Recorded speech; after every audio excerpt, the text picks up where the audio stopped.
50 spelers hebben hier. En dat is inclusief een voltallige drumband hebben we erin. Die een plak had in het geheel. En ik had tocht van een grut spul. Hege tribunes, heeg decor.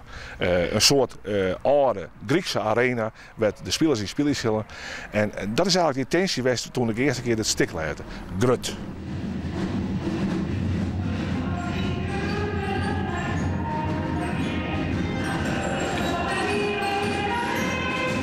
De eerste scène die hem schulden is een man van een Ierde die zijn leefde verlennis, zijn vrouw is bij hem bijgekomen en hij denkt nou over hoe er haar weer omkrijgen zal. Achter in stilte en mooi open en actie. Doos is wat onwaarschijnlijk hoor. Ik ben meer met de klomp mijn bijna maar rekenen. Of best bang als dat mannelijk genoeg bent? Met zo'n man met macho wijze, hè? Net van die softies, krijg het mee. En wat had je nou mee bereiken? Ik begreep niet van die vrouw, jong. Wie je net?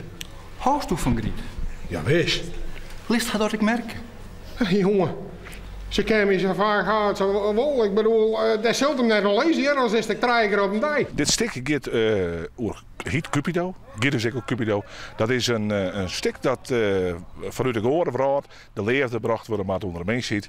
En er werd er ook erosieten die onder Afrodite spelen. En die hebben we testosteron gebracht bij de mens ziet. En dat er is de leefde onderin op de mens ziet. Volledig op halflijn.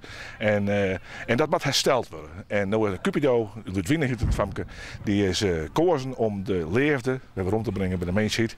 En als het slacht, we zullen het zien. Waarom ben je daar zo laks? Zet de zakken er eens in. Waar erotiek en leefde uit elkaar hellen?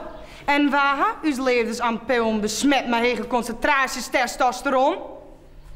Hoe hiest u eens? Dat zei ze niet. Maar ik hou die in de gaten.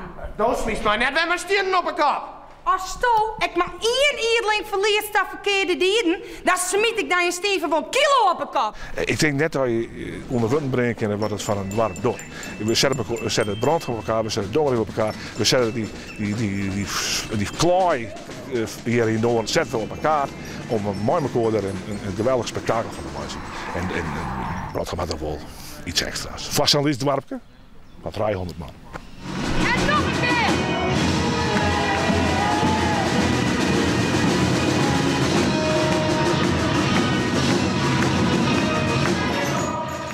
Dan weer.